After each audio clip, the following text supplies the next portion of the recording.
Yooyyaa harka fuunee akkam jirtu kabajamtoota daawwattoota keenyaa televezyiinii Itoophiyaa sagantaa afaan Oromoo irraa sagantaan bifa biyyaa turmaata isaa marsaa lammaffaatiin sa'aatii 12 hanga sa'aatii 2tti si wajjin kan taasisu eegaleetu jira. Odeeffannoowwan maddeen alaa akkasumas odeeffannoo biyya keessaa qabanneetu jira. Turmaanni keessan waliin haa ta'u jennaa gara oduu ijoota son darbiin turtiin keessan waliin haa ta'u jennaa. Iyyaani gaaytii biyya afaan Oromoo irraa yeroo hundumaa wiixata hanga jimaataatti odeeffannoo bifa biyyaa sa'aatii 12 hanga sa'aatii 2tti marsaa lamaan addaan qonneessan biraan geenyu kan marsaa jalqabaa eegalleetti kan jirru aniraan silash akkasumas Taaddasaa Tarrafaasii waliin turtii taasisna. Odeeffannoo biizinasii fi ispoortiis qindeeffanneetii kan jirru amma garuu odeeffannoo keenya ijoo isaanii dursuudhaan eegalla.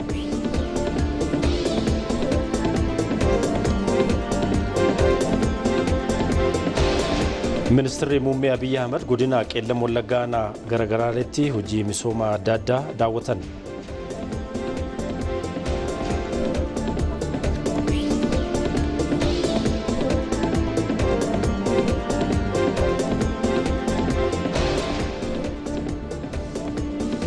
Naannoo Oromiyaatti qabeenya bishaaniif biyyee jiru kunuunsuu fi hoogganuu dhabuudhaan waggootaaf uummanni hiyyummaaf saaxilamee turuu pirezidaantiin mootummaa naannichaa Shimallis Abdiisaa himan.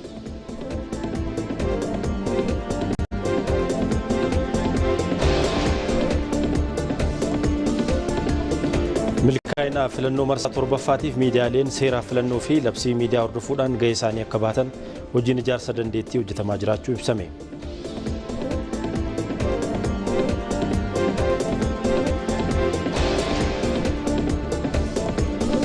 Odeeffannoo maddeen alaatiin Indiyaa fi Firaansi walta'iinsa daldalaa teeknooloojii fi hubannoo namtolchee irratti qaban caalatti cimsuuf qotannoo qabaachuu beeksisan.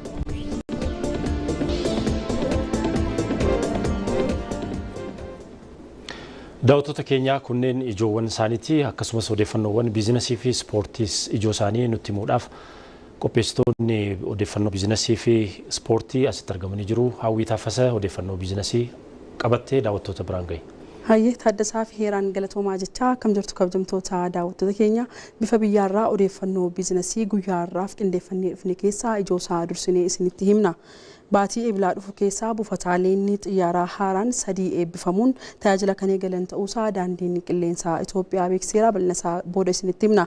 Odeeffannoo keenya qabannee kan birootiin hojiirra oolmaan labsii korojoo pilaastikaa fayyadamuu dhorkuu kaa'amee ture. Dheerateera jechuun odeeffannoo qoodamuu dogoggora ta'uusaa abbaan taayitaa eegumsaa naannoo bulchiinsa magaalaa Finfinnee ibseera. Kanas bal'inasaa booda isinitti himna. Odeeffannoo keenya qabanne kan birootiin ammoo sosochii Itoophiyaan haa oomishtuudhaan indaastiriiwwan oomishaa biyyattii danqaalee uumaa turan hambisuun dandeettii oomishaa indaastiriiwwanii kan guddisee ta'uusaa oomishtoonni himaniiru. Kanaafi kan biroo qabannee bal'inasaan booda walitti deebina. Ayyee galatoomii hawwii odeeffannoo ispoortii nutti himuudhaaf immoo Tolasaa Bayyanaas argama. Akkam ooltee Tolasaa ijoowwan odeeffannoo ispoortii keetti itti fufuu dandeessa. Galatoomii ashamaa akkam ooltan daawwattoota kabajamoo odeeffannoowwan ispoortii adda addaa qabanneeti jirra. Federeeshiniin kubbaa miilaa Itoophiyaa taphattoota leenjistoota akkasumas kilaboota bara 2017tti ga'umsa olaanaa agarsiisan badhaasuudhaaf akka ta'e badhaasni kunis gaafa gurraandhala 17 Finfinneetti akka adeemsifamu beeksiseetii jira. Champions League European gara gareewwan 16tti darbuuf taphoonni mo'atanii darbu marsaan jalqabaa kaleessa galgala yoo jalqabamu Real Madrid akkasumas PSG'n morkattoota isaanii mo'ataniiru. Taphoonni kunneen har'a galgala sitti fufu akkasumas Premier League Englandiin tapha torbee 27ffaatiin Arsenal har'a galgala dirreedhaan alanii taphataa kanaaf kanneen biroo bal'ina isaanii qabannee booda walitti deebina. Galatoomii Tolasaa kabajamtoota daawwattoota keenya odeeffannoo biizinasii fi ispoortii boodarraa kan itti deebinu ta'a amma kallattumaatiin gara odeeffannoowwan gaggabaaboo marsaa tokkoffaatti kan dabarru ta'a nu waliin tura.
Daawwattoota keenyaatiif afaan Oromoo odeeffannoo bifa biyyaa marsaa jalqabaatii oduu gaggabaabootiin eegalla. Ministeerri Muummee Abiyyi Ahmed godina Qellem Wallaggaa Hanaawaa Galaanitti oomisha muuzii sagantaa maaddii guutuutiin misoomee daawwachuu ibsan. Qonnaan bultoonni cichoomina guutuun qindoominaa fi tumsa hojii hojjetaniin naannicha jijjiiranii arguu kootti gammadeeras jedhan ministeerri muummicha argaa karaa fuula miidiyaa hawaasaa isaanii dabarsaniidha.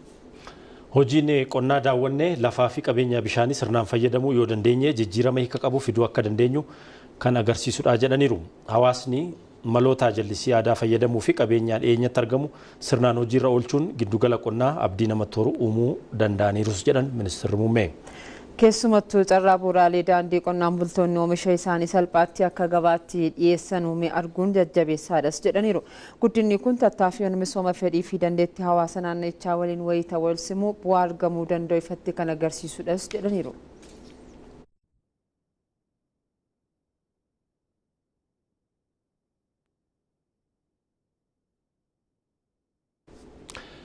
Oduu walqabatuutiin ministeerri muummee Abiyyi Ahmed piroojektota hidha jallisii aanaa sadii caanqaa fi hawaa galaan tajaajiluuf ijaaramee eebbisiisanii hojii eegalsiisaniiru.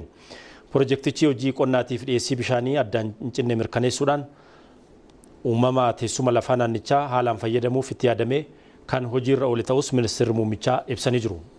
Misooma jallisii kan hojiirra oolchuudhaan lafti qotamee fi misoomni hawaasa naannichaa faayidaa mul'atu argamsiisuu danda'uunsaa kan nama jajjabeessudhas jedhaniiru. Uummanni Oromoo barriitti dammaquun nagaa waaressuun misoomaaf ariifachuu qabu amma ta'uu ministeerri muummee Abiyyi Ahmed ibsaniiru. Uummanni Oromoo nagaa fi jaalalaaf xiyyeeffannaa qabaa kan jedhan ministeerri muummichaa yeroo nagaan boora'us mala dha'uudhaan marii fi marabbaadhaan ni furaas jedhan. Naannichi dandeettii qonnaa hin tuqamne bal'aa waan qabuuf oomishawwan kanneen akka qamadii, ruuzii, muuzii, paappaayee fi burtukaanaa deeggaruudhaan hojiin jallisii fi misooma bu'uura misoomaa waaraa qonnaa baadiyyaa guddisuu akka danda'an fakkeenya ta'us ibsanii jiru.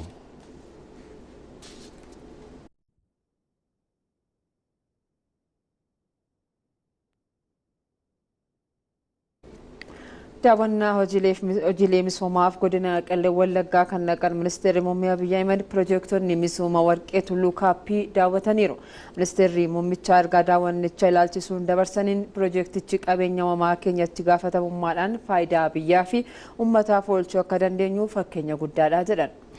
Piroojektiin godina Wallagga lixaa Ganjiitti argamu kun walta'iinsa mootummaa fi dureeyyota dhuunfaatiin hojjetamaa kan jiru ta'uunis ibsamee jira. Piroojektichi faayidaa diinagdeen dabalata barnoota misooma daandii dhaabbilee fayyaa fi ijaarsa manneen jireenyaa dadammaqsuudhaaf kan gargaaru ta'uunis ibsamee jira. Kana malees piroojektiin kun hawaasa naannichaa caalaatti misoomaaf kakaasuu keessatti gahee olaanaa akka qabaatus ministeerri muummichaa himaniiru.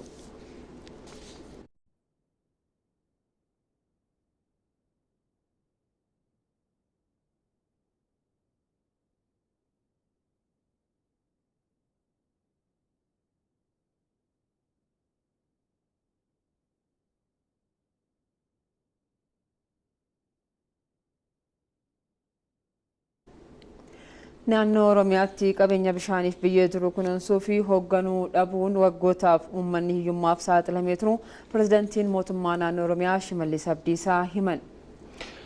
Daawwannaa godina Qellem Wallaggaa irratti kan argaman pirezidaantichi rakkoolee kanneen furuudhaaf bishaan biyyee fi humna namaa irratti xiyyeeffannoon hojjetamaa jiraachuus ibsanii jiru. Hawaasni naannichaa piroojektii jallisii qeexoo ijaarsisaa xumuramuun eebbifame fayyadamuun hiyyummaa injifachuuf hojjechuu akka qabus dhaamaniiru.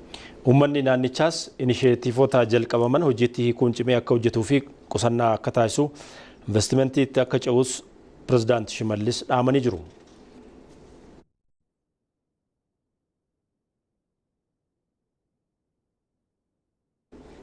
Paartiin badhaadhinaa waadaa isaa gochaan mirkaneessuun uummata damee hawaasummaa fi diinagdeetiin fayyadamaa gochaa jiraachuu hoogganaan waajjira paartichaa damee Oromiyaa Kaffaaloo Tafarraa himan.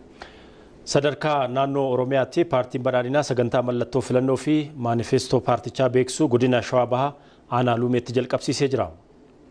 Sagantaa kana irratti pirezidaantii itti aanaa naannoo Oromiyaa Awwaloo Abdii hoogganaa waajjira paartii damee Oromiyaa Kaffaaloo Tafarraa afayyaa'ii caffee Oromiyaa Saadaa Abdurrahmaanii fi hooggantoonni sadarkaan jiran argamaniiru. Hoogganaan waajjira paartii badhaadhinaa damee Oromiyaa Kaffaaloo Tafarraa paartichi waadaa isaa gochaatiin mirkaneessuun uummata damee hawaasummaa fi diinagdeetiin fayyadamummaa taasisaa akka jirus ibsanii jiru.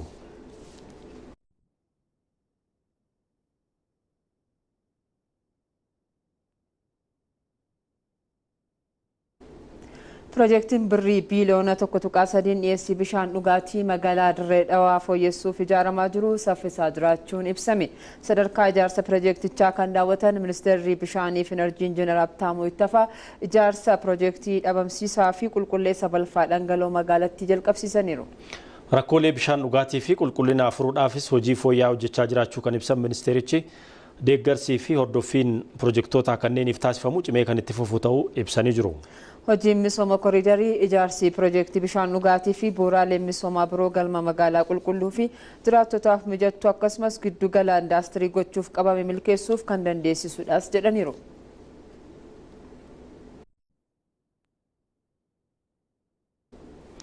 Daawwattoota keenya hordofaa kan jirtan bifa biyyaa ETV Afaan Oromoorraa simbira gahaa jirudha. Gara odeeffannootti nuti dabarra.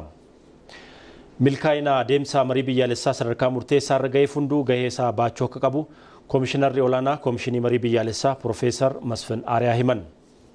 Mariin biyyaalessaa Itoophiyaa haala caaseffama qabuun dhimmoota biyyaalessaa ijoo irratti waliigaltee biyyaalessaa uumuun mootummaa cimaa ijaaruuf sadarkaa marii murteessaa irra jiras jedhaniiru. Koomishinarri olaanaa Koomishinii marii biyyaalessaa Piroofeesar Masfin Aariyaan adeemsichaa keessatti hirmaattonni miliyoona tokkotti siqan hirmaataniiru jedhan. Adeemsa ajandaa walitti qabuu fi hirmaattota filachuutiin waltajjiin marii ajandaalee fi qaamota konferensii guddicha irratti hirmaatan adda baafamuus himaniiru. Adeemsi marii biyyaalessaa sadarkaa murteessaa irra ga'e akka milkaa'uuf namuu ga'ee isaa bahu akka qabus hubachiisaniiru.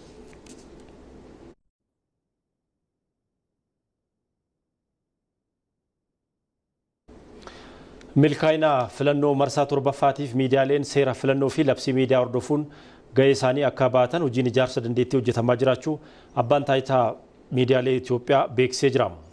Yeroo filannoo miidiyaaleen naamusa ogummaa eeganii gabaasa qaqqabeessa hirmaachisaa fi hunda hammatee dhiyeessuun akka irraa eegamu himameera. Abbaa taayitaa miidiyaa Itoophiyaatti hoogganaan dhimmoota tarsiimoo fi ijaarsa dandeettii Taamiraat Dajanee Itoophiyaa keessatti miidiyaaleen ayyama argatan 300 ol akka jiran ibsaniiru. Miidiyaaleen seera filannoo fi labsii miidiyaa hordofuudhaan gabaasa dhiyeessuu akka qaban kanaanis itti gaafatamummaa isaanii bahuu akka qaban dhaamanii jiru. Kana milkeessuuf leenjiiwwan ijaarsa dandeettii kennamaa jiraachuu himanii jiru. Dabalataanis odeeffannoo sobaa tamsaasuu ittisuu fi to'achuuf teekinooloojiin kanaaf qophaa'us himaniiru.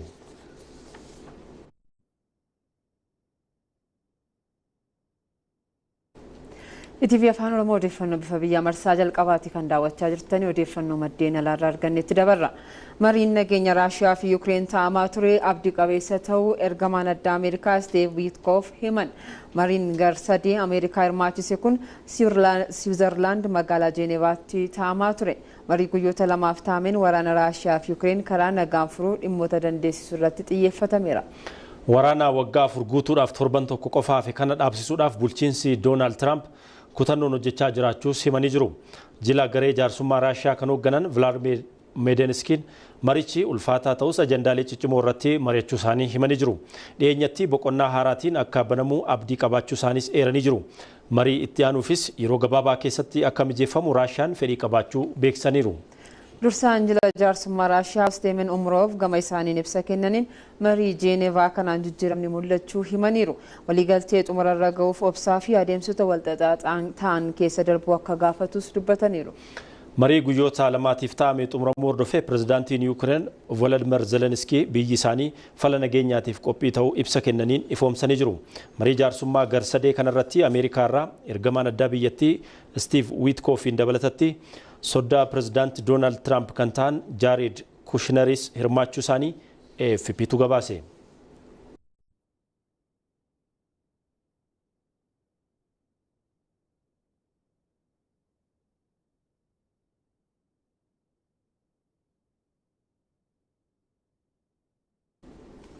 Indiyaa fi Firaans walta'iinsa daldalaa teeknooloojii fi hubannoo namtolchee irratti qaban caalaatti cimsuuf kutannoo qabaachuu beeksisan.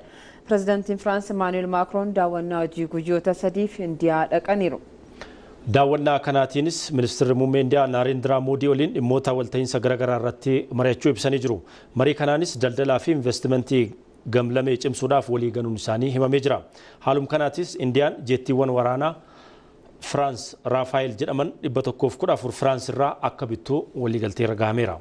Kunis walta'iinsa investimentii yuuroo biiliyoona 33 ta'uudha kan himame. Pireezidaanti Maakiroon marii magaalaa Mumbaayitti ministeera muummee Naarendraa Moodii waliin taasisaniin dabalatatti sagantaa agarsiisa aadaa qophaa irratti hirmaataniiru. Kana malees magaalaa muummee Indiyaa Niw Deelitti dureeyyoota biyyattii waliin dhimmoota daldalaa fi investimentii irratti marii taasisanii jiru. Kana malees yaa'ii idil-addunyaa hubannoo namtolchee bor Indiyaan keessummeessitu irrattis argamuun haasaa akka taasisan ni eegama.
Afkaltii irraa keenya jirra kabajamtoota daawwattoota keenya afkaltii keenyaan dhimmoota milkaa'inatti argaman akka biyyaatti akka nama dhuunfaatti kan isin biraan geenyu afkaltiin keenya irraa immoo Inistituutii Qorannoo Qonna Itoophiyaatti nu imalchiisa damee qonna Itoophiyaa guddisuuf Inistituutiin Qorannoo Qonna Itoophiyaa meeshaalee teekinooloojii garaagaraa madaqsaa jiraachuu Daayirektarri olaanaan Qorannoo Qonna Itoophiyaa Piroofeesar Nugusee Dachaasaa himan.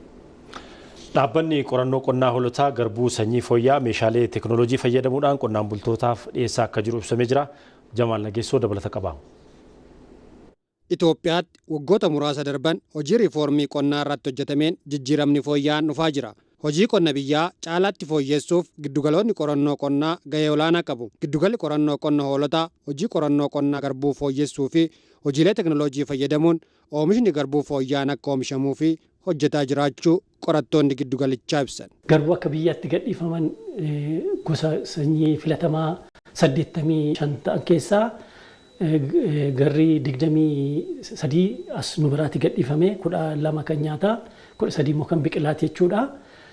Gumaacha biyyaa irratti sanyii filataman gadhiifaman kun gahee guddaa kennaa jiru jechuudha. Amma kan ilaalaa jirru maashiniin kun maayikiroomaltii jedhama.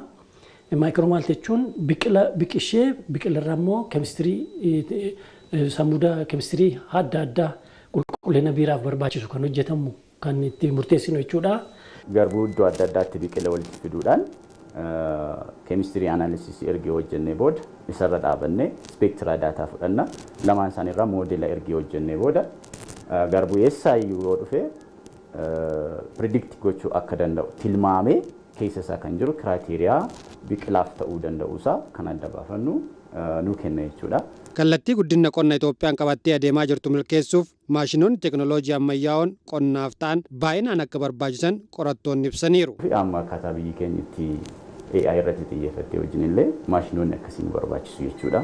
Kanaaf laaboraatoorii keessatti hojii saffisaa fi qulqullina qabu hojjechuuf maashinoonni akka niir infiraared spektiroskooppii kun baay'inaan waan nu fayyadaniif keessumaa biriiderootaaf dafanii selektii godhanii hojii isaanii akka saffisiisuuf isaan fayyada jechuudha.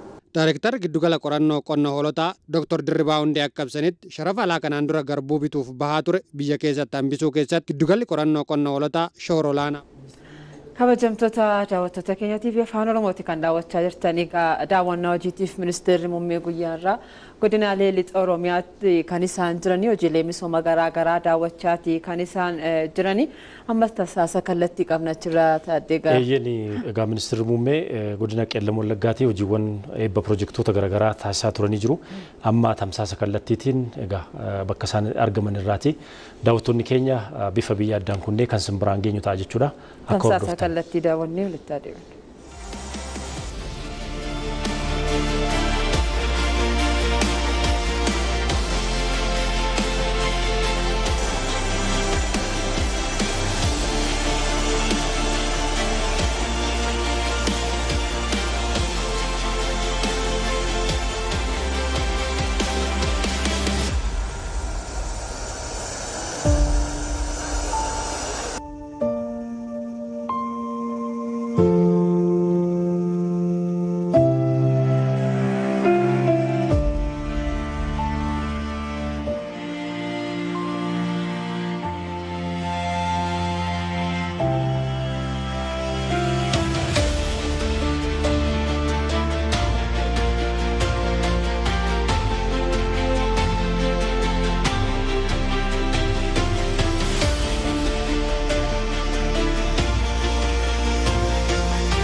Kabajamtoota daawwattoota keenyaa tamsaasa kallattiitiin boodarraa kan walitti deebinu ta'a eebba pirojektoota hojii wal qabsiisne amma odeeffannoowwan biizinasii kan san biraan geenyutti fufnaa hawwii taaffasaa argamtee jirti.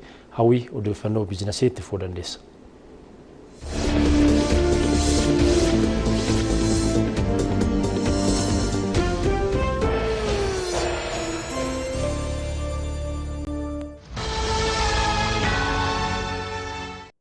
biyya alaatirraa Swift koodii baankii Awaash hawwineetadhaan maallaqa gara biyyaatti hoo ergitu. Baankiin Awaash immoo maamiltoota maallaqa biyya alaatii ergameef qusataniif dhala baankii idileetiin alatti dachaadhaan herreegaaf. Qabata hojii garaagaraatiin biyya alaa kan jiraattan hoo ta'e. Sharafa maallaqa biyya alaa gara herreega keessaniitti yoo galfattan dhala gammachiisaa ta'e akka argattan quba qabdu. Biyyuma keessa hoo jiraattanis galii keessan sharafa biyya alaatiin kan argattan hoo ta'e. Herreega baankii qabdanitti yookiin herreega haaraa banattanitti maallaqa galfachuu keessaniin faayidaalee hedduu argattu. Kana malees baankiin Awaash Itoophiyaatti bakka bu'aa addaa kan ittiin ta'e PayPaaliin dabalatee bakka buutota daddabarsa maallaqaa idil addunyaa baankii keenyaa waliin hojjetan jechuunis Western Union, MoneyGram, Dahabshin, Izramit, Doha Bank, Ria, Transfast akkasumas dhaabbilee maallaqa daddabarsitoota kanneen birootirraa maallaqa isiniif ergame damee baankii Awaash kamirraayyuu yoo fudhattanii fi yoo sharafattan sharafa maallaqaa hedduu ittiin argattu. Maallaqa biyya alaarraa isiniif ergame baankii Awaashitti sharafadhaa. Daran ittiin buufadhaa. Ispoonsara keenya baankii Awaashiin guddaa galateeffannaa irra deebiin akkam jirtu kabajamtoota daawwattoota keenya odeeffannoo biizinasii guyyaa irraa qindeeffanneen kan isin waliin turu an hawwii taaffasaati hanga xumuraatti waliin tura. Daandiin qilleensa Itoophiyaa magaalota 3 keessatti buufataawwan xiyyaaraa haaraa hojii jalqabsiisuuf akka ta'e beeksise. Ibsaa daandiin qilleensichaa baaseenii buufataaleen xiyyaaraa haaraa Nageellee Booranaa, Gooree Mattuu fi Dabra Maarqositti ijaaraman hanga walakkaa ji'a eebilaa 2018tti eebbifamanii tajaajilaa fi qophii ni ta'u. Daandiin qilleensichaa gara iddoowwan haaraa sadan kanneenitti torbanitti si'a 3 balallii idilee imaltootaa taasisuufis karoorfateera. Kunis baay'ina iddoowwan balallii biyya keessaa gara 26tti kan guddisu yoo ta'u, naannolee Itoophiyaa adda addaa gidduutti walitti hidhamiinsa daldalaa, tuurizimii fi hawaasummaa gara boqonnaa haaraatti ni ceesisii jedhameetu eegama. Hojii raawwachiisaa olaanaan garee daandii qilleensa Itoophiyaa obbo Masfin Xaasoo eegalamuun balallii kanaa daandii qilleensichaa qofaaf osoo hin taane biyyattiifis milkaa'ina guddaa ta'uu ibsaniiru. Tajaajila geejjibaa qilleensaa amansiisaa fi saffisaa ta'e dhiyeessuun hawaasaa dandeessisuu fi misooma biyyaalessaa deeggaruun gahee guddaa ni taphatas jedhaniiru.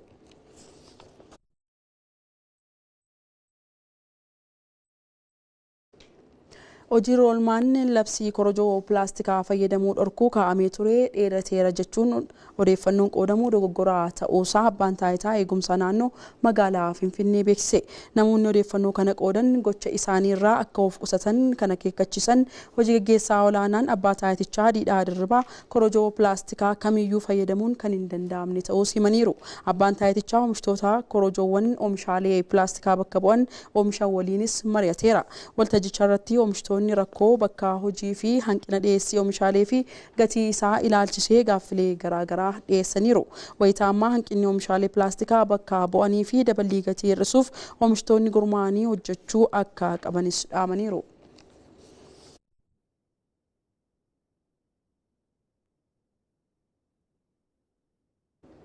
Baankiin daldala Itoophiyaa sagantaa waloomaa fi sosochii tola ooltummaa baatii Ramadaanaa eegalchiise. Baankichi baatii Ramadaanaa guddichaa sababeeffachuun tajaajiloota CBE Nur 2 tajaajila qusannaa lakkoofsa herregaa haaraa Zaakaa fi Iid jedhamu ifoomseera. Dabalata qabna. Baankiin daldala Itoophiyaa baatii Ramadaanaa sababeeffachuun tajaajila zakaa mijeessuu fi herrega qusannaa ayyaana Iid jedhamu ifoomseera. Tajaajilli baankii dhalarraa bilisaa CBE Nur hundaa'ee yeroo gabaabaa keessatti milkaa'ina guddaa argamsiisaa kan jiruu fi kuufamni maallaqaa CBE Nur birrii biiliyoona 200 fi biiliyoona 65 caaluun ibsameera. Maamiltoonni CBE Nur yeroo ammaa miiliyoona 8 caaluunis eerameera.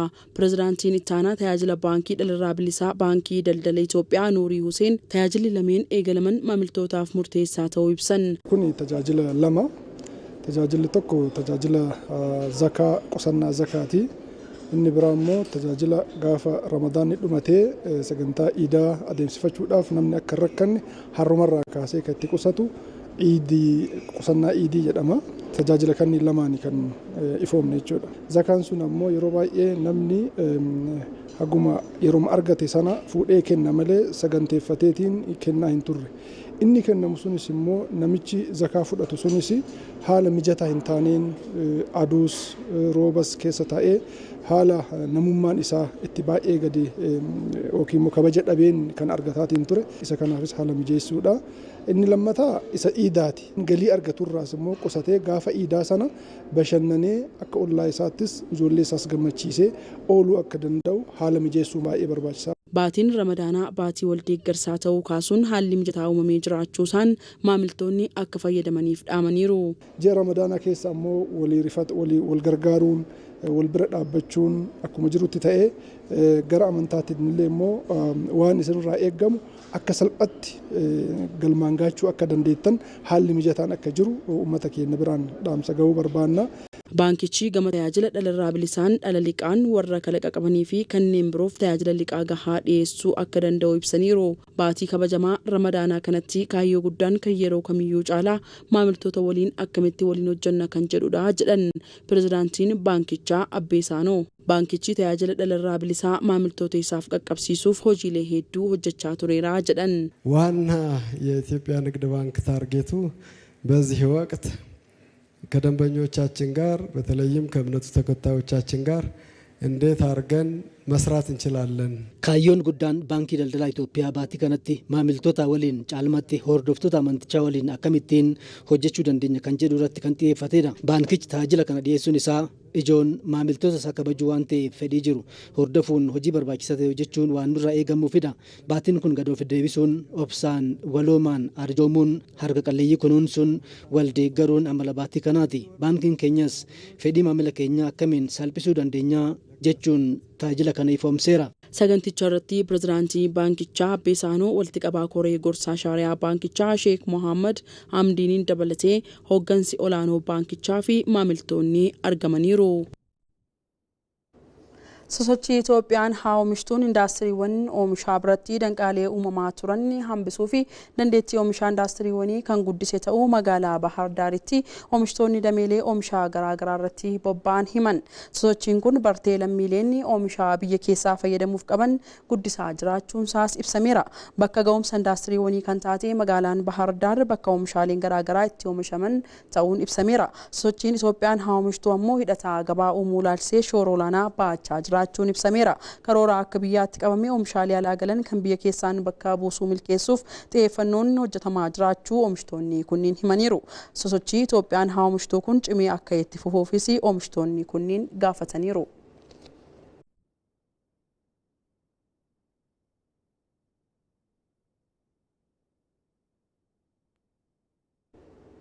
Egaan kabajamtoota daawwattoota keenya odeeffannoon biizinasii sa'a kanaaf qabannee dhufnee kan hangammaatti daawwattan ture waan nu daawwattaniif galatooma.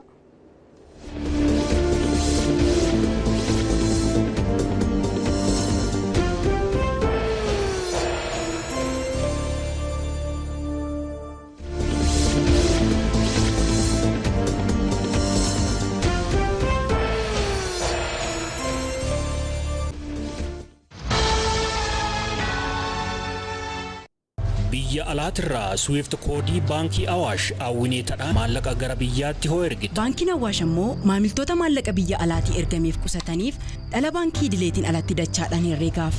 Qabata hojii garaagaraatiin biyya alaa kan jiraattan hoo ta'e. Sharafa maallaqa biyya alaa gara herreega keessaniitti yoo galfattan dhala gammachiisaa ta'e akka argattan quba qabdu. Biyyuma keessa hoo jiraattanis galii keessan sharafa biyya alaatiin kan argattan hoo ta'e. Herreega baankii qabdanitti yookiin herreega haaraa banattanitti maallaqa galfachuu keessaniin faayidaalee hedduu argattu. Kana malees baankiin Awaash Itoophiyaatti bakka bu'aa addaa kan ittiin ta'e peepaaliin dabalatee bakka buutota daddabarsa maallaqaa idil addunyaa baankii keenyaa waliin hojjetan jechuunis Western Union, MoneyGram, Dahabshin, Izramit, Doha Bank, Riyaa, Transfast akkasumas dhaabbilee maallaqa daddabarsitoota kanneen birootirraa maallaqa isiniif ergame damee baankii Awaash kamirraayyuu yoo fudhattanii fi yoo sharafattan sharafa maallaqaa hedduu ittiin argattu. Maallaqa biyya alaarraa isiniif ergame baankii Awaashitti sharafadhaa. Daran ittiin buufadhaa. ETV afaan Oromoorraa bifa biyyaatti fuunee jirra ammoo oduu ispoortiitu bal'inaan dhiyaatan Tolasaa Bayyanaati.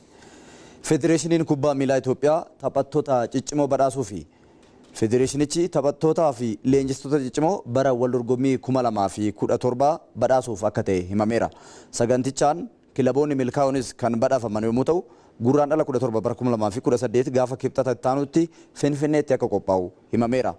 Sagantaa beekamtii kennuu fi badhaasaa kanaan Pirimeer Liigii dubartoota Itoophiyaa, Liigii olaanoo dubartootaa fi Pirimeer Liigii waggaa 20 gadii keessatti urjiiwwan bara wal dorgommii 2017tti ga'umsa addaa mul'isan ni badhaafamuu jedhameera.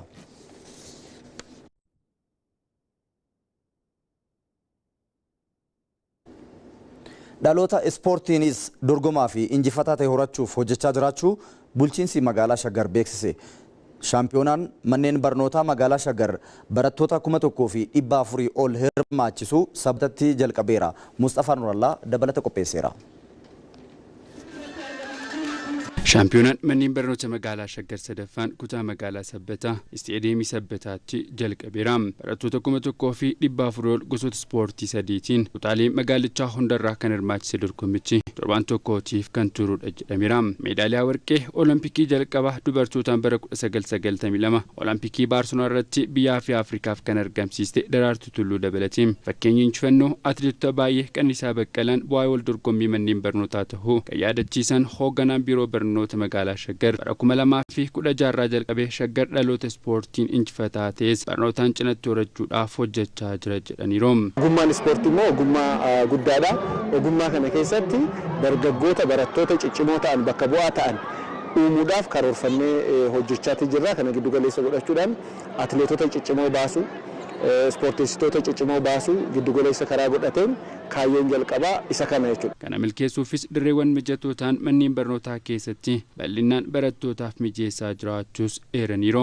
Sirna jalqabbii dorgommichaa irratti argamuun haasaa baniinsaa kan taasisan hoogganaan biiroo dargaggoo fi ispoortii magaalaa Shaggar Naasir Huseen shaampiyoonaan manneen barnoota magaalichaa gidduutti taasifamaa jiru kilaboota magaalichaatiif galtee guddaa ta'aa kan jiru ta'uu himaniiru. Hirmaattoota filannu baay'inaan kutaalee magaalaa hundarraa waan ta'eef ispoortii sadeen kanarratti xiyyeeffannee dorgomtoota kana filannee qopheessuudhaa fi akka naannoottis kan gabbu'ee fi kan daangee osoo ispoortii waan hin kennaminiif kanarratti xiyyeeffanneeti kan gaggeessaa jiru. Shaampiyoonaa manneen barnootaa kanaanis ispoortistoonni filataman shaampiyoonaa manneen barnootaa Oromiyaan magaalicha bakka bu'uura darbee pirojektoota keessatti akka hammataniif carraan kan mijatuuf ta'us eeraniiru.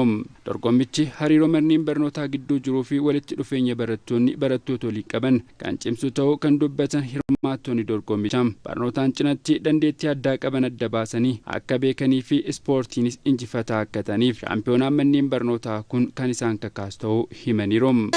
Faayidaa guddaa kenneera. Innis immoo piroojeektii umurii waggaa 15 fi 16 gidduutti baay'ee ijoolleen carraatti argatu jedhee saaba. Faayidaa inni qabu waggaa gaarii qophaa'u isaatti ijoolleen baay'ee garaadhaa ba'anii dandeettii isaanii argisiisuudhaaf baay'ee carraa argachaa jiran.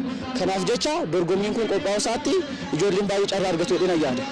Barattoota manneen barnootaa sadarkaa tokkoffaa fi sadarkaa lammaffaa irraa walitti babba'an 1,400 gidduutti dorgommii manneen barnootaa hunda dursuutiin kan eegalee magaalaan Shaggar shaampiyoonaa manneen barnootaa Oromiyaa bara darbeen shaampiyoonaa ta'uun isaa kan yaadatamudha. Taphoota Champions League kaleessa galgala taphatamaniin Real Madrid dirreen ala Benfica mo'ate. Real Madrid kallattumaan gara gareewwan 16 dabruu kan hin dandeenye waggaa ta'u tapha mo'atanii dabruu marsaa jalqabaan dirreen ala Benfica mo'ateera. Kubbaa Kylian Mbappeen dhiiteef Vinicius Junior goolii hawwataa galcheen 1-0 mo'uun gareen Alvaro Arbeloan leenjaa jiru Madrid gara marsaa gareewwan 16 dabruuf carraa kan bal'ifate. Vinicius sanyiin arrabsameera jedhamuun taphichi jidduutti gara daqiiqaa 10f addaan citee ture. Leenjisaan Benfica Jose Mourinho immoo kaardii keelloo lama kaardii diimaan dirree keessaa ari'ameera. Shaampiyoonaan bara dabree Paris Saint-Germainis dirreen ala goolii 3-2 Monaco mo'achuun carraa gara marsaa ittaanutti dabruu bal'ifateera. Tapha liigii Firaansiin baranuma Monacoon kan mo'ame gareen Luis Enrique PSG'n kaleessa galgalas taphichi jalqabame hanga daqiiqaa 29ffaatti goolii 2-0 durfamaa ture. Ta'us gama Monacoon taphataan tokko kaardii diimaan bahusaan carraa argatetti sirnaan fayyadamuun goolii 2 Desire Doué fi goolii 1 Ashraf Hakimiin galchaniin mo'ateera. Galatasaray 5-2 Juventus yoo mo'u Borussia Dortmundis 2-0 Atalanta mo'ateera.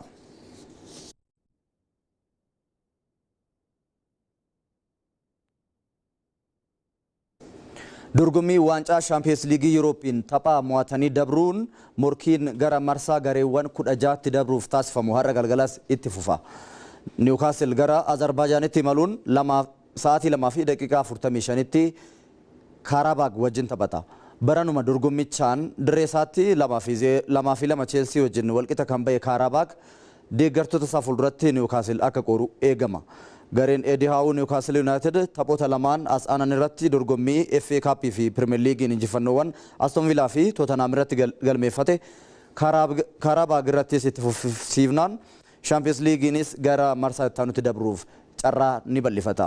Har'uma sa'aatii 5tti immoo taphoonni 3 kan taphataman hoggaa ta'u bara dabree hanga xumuraatti kan morkate Inter Milan dirreen ala garee Norway Bodo Glimt wajjin taphata. Atletico Madrid Club Brugge wajjin akkasumas Bayer Leverkusen Olympiacos wajjin morkiin taasisanis eeggamaadha.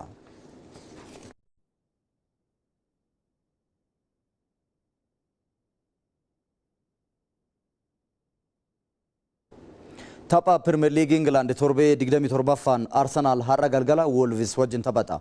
Dorgommichaan barana shaampiyoonummaaf tilmaama olaanaa kan qabu Arsenal tapha torbee kana dursee kan taphatu hoggaa ta'u dirreen ala Wolverhampton Wanderers simatama.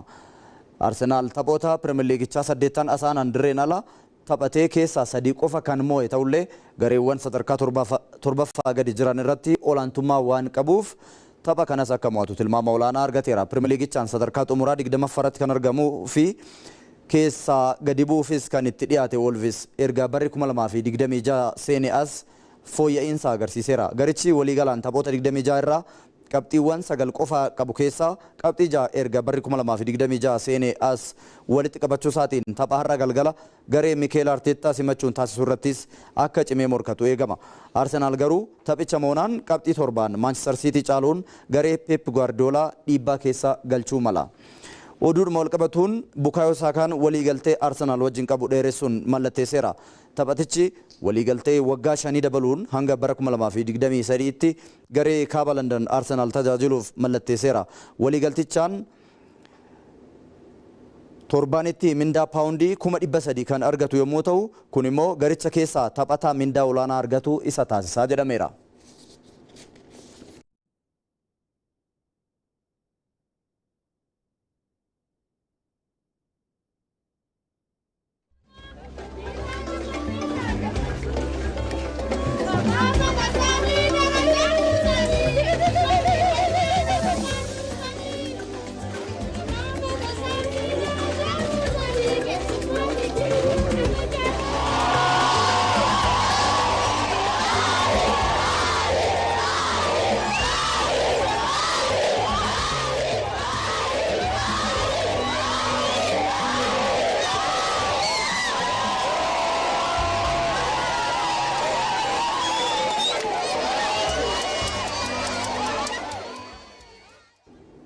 Odeeffannoo ispoortii xumuraatiin Seeriyaa Italiin taphni torbee 25ffaa morkii AC Milaanii fi Koomoon har'a galgala taasisaniin xumurama. AC Milaan morkii istaadiyeemii Saansiirootti taasifamu kana mo'annaan qabxiisaa 56 gaachuun garaagarummaa kilabichaa fi Inter Milaan jidduu jiru gara qabxii 5tti xiqqeessa. Dorgommii Kooppaa Itaaliyaan waggaa 40 booda tapha walakkaa xumuraaf kan ga'e Koomoon barana Seeriyaa Italiin hirmaannaa dorgommiiwwan Yurooppii mirkaneeffachuuf morkachaa jira. Kanaaf gareen Cesc Fabregas Koomoon erga bara 1985 as yeroo jalqabaaf Saansiirootti injifannoo galmeessuuf morkiin taasifamu kun sa'aatii 4 fi daqiiqaa 45tti jalqabama.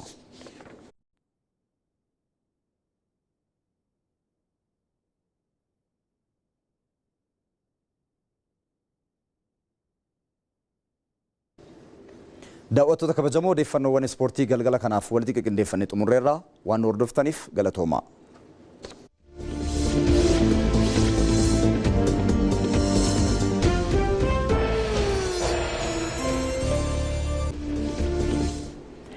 Hawwii fi tolasaa galatoomaatti jecha kabajamtoota daawwattoota keenya kanatti aansuun raagaala qilleensaa guyyoota itti aanan magaalonni gurguddoo biyyattii haala qilleensaa akkamii keessummeessu kan jedhu daawwannee walitti haa deebina.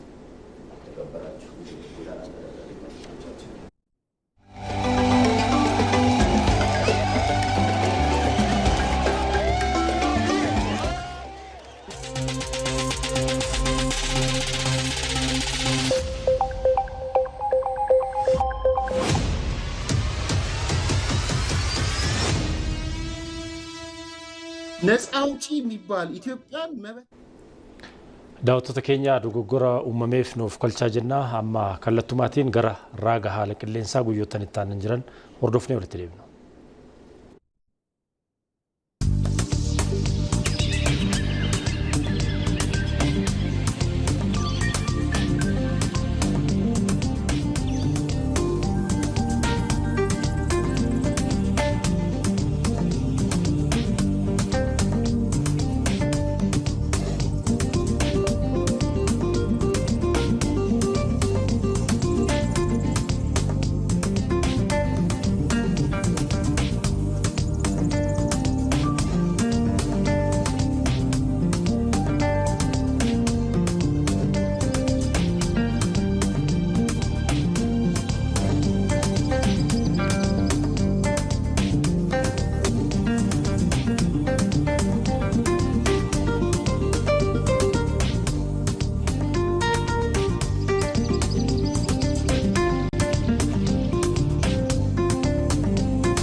daawwattoota keenya odeeffannoo bifa biyyaa marsaa jalqabaa keenya goolabaatti kan jirru marsaa lammaffaatiin oduu keenyaan dhimmi nuun xiyyeeffannaan isin biraan geenyu daawwannaa hojiif ministeerri muummee Dr. Abiy Ahmed godina Qellem Wallaggaatti imalanii hojiilee misooma garaagaraa daawwataniitii kan jiranii bal'inaan dhimma sanarratti xiyyeeffachuudhaan isin biraan geenyu.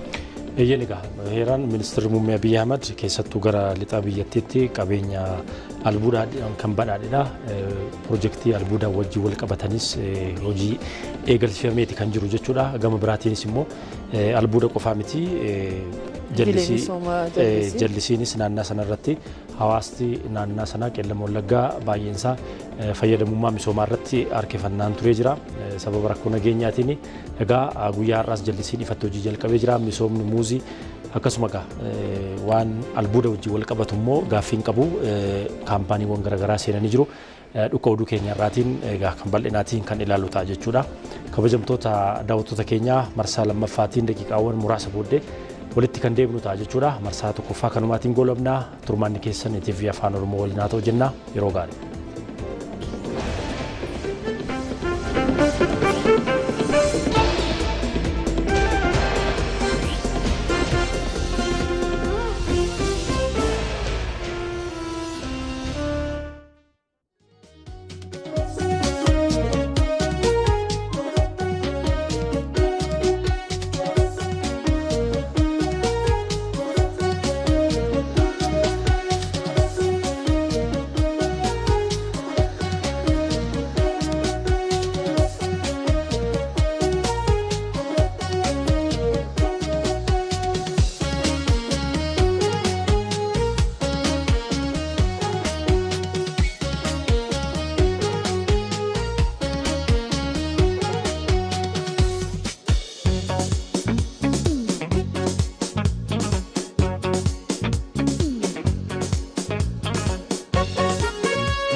kabajamtoota daawwattoota keenya sa'aatii tokko ta'e odeeffannoo bifa biyyaa marsaa lammaffaaf qindeeffannee simfiraan keenya amma seeraan silashiif taaddasaa tarrafa si waliin turtii taasisnaa odeeffannoo keenya ijoo isaanii dursuun eegalla.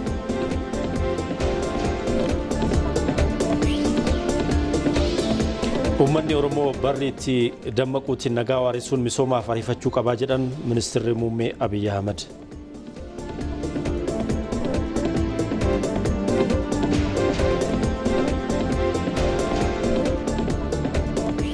Naannoo Oromiyaatti qabeenya bishaanii fi biyyee jiru kunuunsuu fi hoogganuu dhabuudhaan waggootaaf uummanni hiyyummaaf saaxilamee turu pirezidaantiin mootummaa naannichaa Shimallis Abdiisaa himan.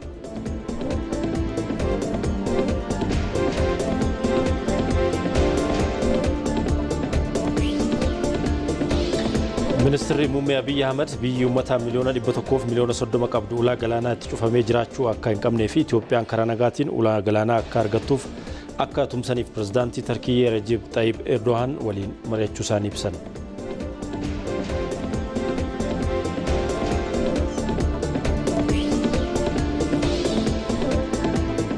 Odeeffannoo maddeen alaatiin mariin nageenyaa Raashiyaa fi Yuukireen taa'amaa ture abdii qabeessa ta'uu ergamaan addaa Ameerikaa Steeve Witkoff himan.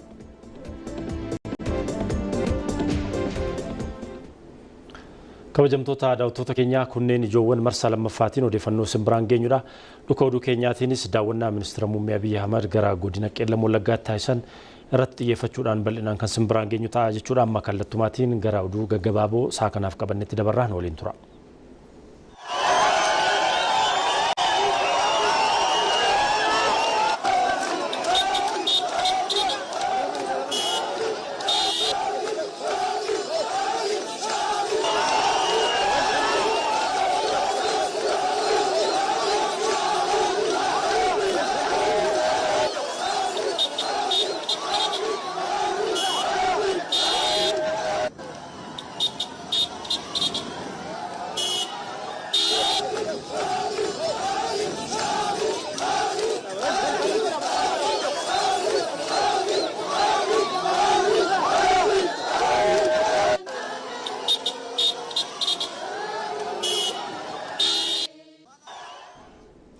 Oduu keenya jalqabaatiin ministeerri muummee Abiyyi Ahmed godina Qeellam Wallaggaa aanaa hawaa galaanitti oomisha muuzii sagantaa maaddii guutuutiin misoomee daawwachuu ibsan.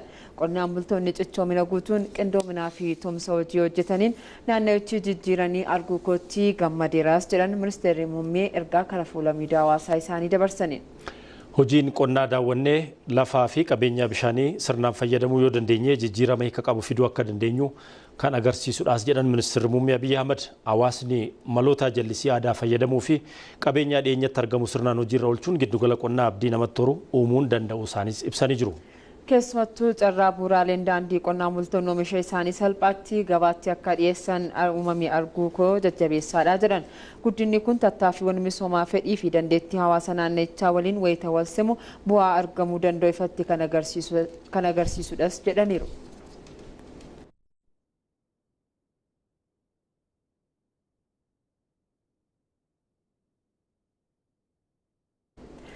daawwannaa hojiilee misoomaaf godina Qeellam Wallaggaa kan laqaan ministeerri muummee Dr. Abiyyi Ahmed piroojeektii misooma warqee Tulluu Kaappii daawwatan. Ministeerri Muummee Abiyyi Ahmed erga daawwanichaa ilaalchisuudhaan dabarsaniin piroojeektichi qabeenya uummama keenyaa itti gaafatamummaadhaan faayidaa biyyaa fi uummataaf oolchuu akka dandeenyu fakkeenya guddaadha jedhan. Piroojeektiin Wallagga Lixaa aanaa Ganjiitti argamu kun walta'iinsa mootummaa fi dureeyyoota dhuunfaatiin hojjetamaa kan jirudha.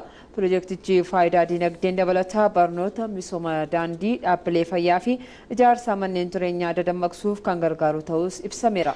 Kana malees piroojeektiin kun hawaasa naannichaa caalaatti misoomaaf kakaasuu keessatti gahee olaanaa akka qabaatus Ministeerri Muummee Abiyyi Ahmed himaniiru.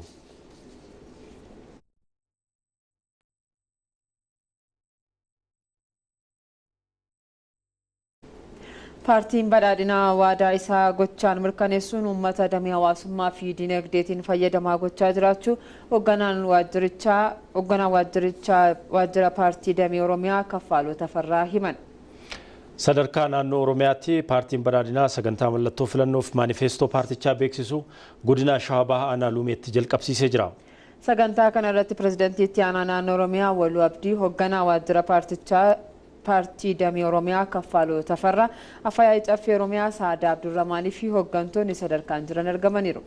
Hoogganaan waajjira paartii badhaadhinaa damee Oromiyaa Kaffaaloo Tafarraa paartichi waadaa isaa gochaatiin mirkaneessuudhaan uummata damee hawaasummaaf dinagdeetiin fayyadamaa gochaa jiraachuu dubbatanii jiru.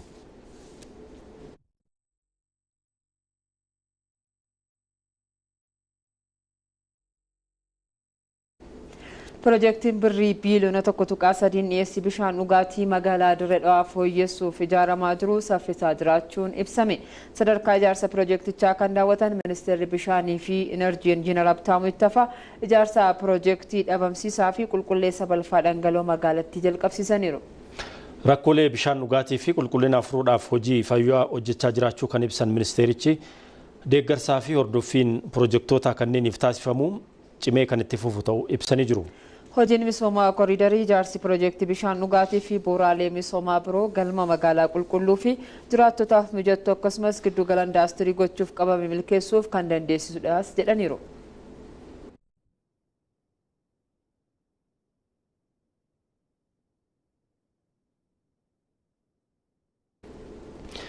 Milkaa'ina filannoo marsaa torbaffaatiif miidiyaaleen seera filannoo fi labsii miidiyaa hordofuudhaan gahee isaanii baachuu akka qaban hojiin ijaarsa dandeettii hojjetamaa jiraachuu abbaan taayitaa miidiyaalee Itoophiyaa beeksiseera. Yeroo filannoo miidiyaaleen naamusa ogummaa eeganii gabaasaa qaqqabeessaa hirmaachisaa fi hunda hammatee dhiyeessuun akka irraa eegamu himameera. Abbaa taayitaa miidiyaa Itoophiyaatti hoogganaan dhimmoota tarsiimoo fi ijaarsa dandeettii Taamiraat Dajanee Itoophiyaa keessatti miidiyaaleen hayyama argatan 300 ol akka jiran ibsaniiru. Miidiyaaleen seera filannoo fi labsii miidiyaa hordofuun gabaasaa dhiyeessuu akka qaban kanaanis itti gaafatamummaa isaanii baachuu akka qaban amanii jiru. Kana malee milkeessuudhaafis leenjiiwwan ijaarsa dandeettii kennamaa jiraachuu dubbatanii jiru. Odeeffannoo sobaa tamsaasuu ittisuu fi to'achuudhaaf immoo teekinooloojiin qophaa'aa akka jiru himaniiru.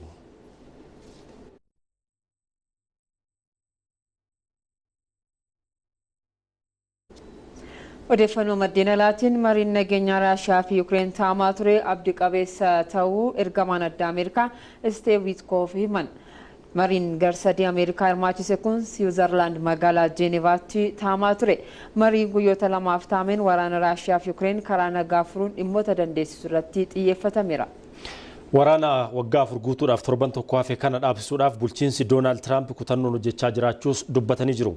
Jila garee jaarsummaa Raashiyaa kan hoogganan Vilaadimeer Meendeniskiin marichi ulfaataa ta'us ajandaalee ciccimoo irratti mari'achuu isaanii dubbatanii jiru. Dhiyeenyatti boqonnaa haaraatiin akka banamu abdii qabaachuu isaas himan. Mariin itti aanus yeroo gabaabaa keessatti akka mijeeffamuuf Raashiyaan fedhii qabaachuu ishee beeksisanii jiru. Dursaan jila jaarsummaa Raashiyaa Steem Omrov gama isaaniin ibsa kennaniin marii Jeenevaa kanaan jijjiiramni mul'achuu himaniiru. Waliigaltee xumurarra ga'uuf obsaa fi adeemsota walxaxaa ta'an keessa darbu akka gaafatus dubbataniiru. Mariin guyyoota lamaaf taa'amaa ture xumuramuu hordofee pirezidaantiin Yuukireen Volodimir Zelenskiin biyyi isaanii fala nageenyaatiif qophii ta'uu isaanii ifoomsanii jiru. Marii jaarsummaa garsadee kanarratti Ameerikaa ergama addaa biyyattii Steve Witkoffiin dabalatatti soddaan pirezidaanti Doonaald Tiraamp kan ta'an Jaared Kushneris hirmaachuu isaanii AFP'n gabaaseera.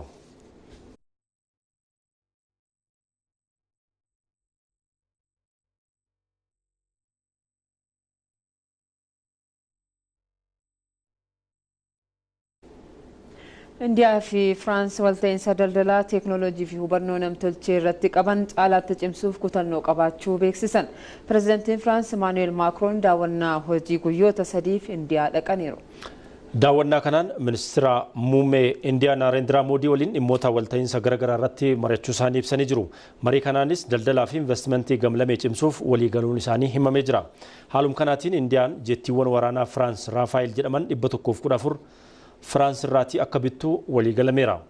Kunis walta'iinsa investimentii yuuroo biiliyoona 33 ta'uun himameeti kan jiru. Pireezidaanti Macron marii magaalaa Mumbaayitti ministeera muummee Narendra Modi waliin taasisaniin dabalatatti sagantaa agarsiisaa addaa qophaa'e irrattis hirmaatanii jiru. Kana malees magaalaa muummee Indiyaa Niiw Deelitti durooyyota biyyattii waliin dhimmoota daldalaa fi investimentii irrattis mari'atanii jiru. Kana malees yaa'ii idilee hubannoo namtolchee boru Indiyaa keessummeessitu irrattis argamuun haasaa akka taasisan ni eegama.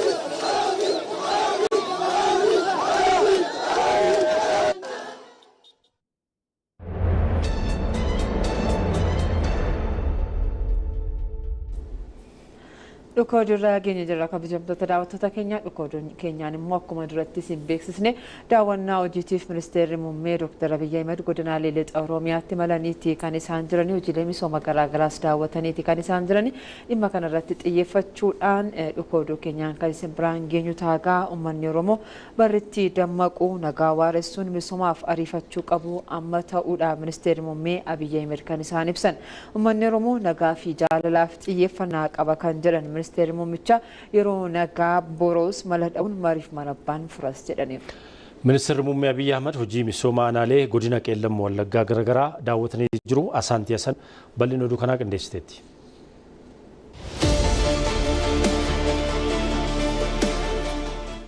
Ministeerri muummee Dr. Abiyyi Ahmed hojiilee misooma bu'uuraa godina qeellam wallaggaa daawwataniiru. Ministeerri muummichaa daawwannaa hojiilee misoomaa godinichatti taasisaniin dabalatatti piroojeektii jallisii misooma bu'uuraa qixoo eebbisiisaniiru. Piroojeektichi abdii misoomaa aanaalee 3 caanqaa fi hawaa galaaniif jijjiirama hiikaa qabu fidaa jira. Piroojeektiin kun qabeenya uumamaa naannichaa bifa saayinsawaa ta'een fayyadamuun qonnaan bultootaaf dhiyeessii bishaan jallisii walitti fufiinsa qabu mirkaneessuuf ijaaramuunis ibsamee jira. Godinni kun waggaati waggaa 30 waggaa 40 keessatti akkuma isin beektan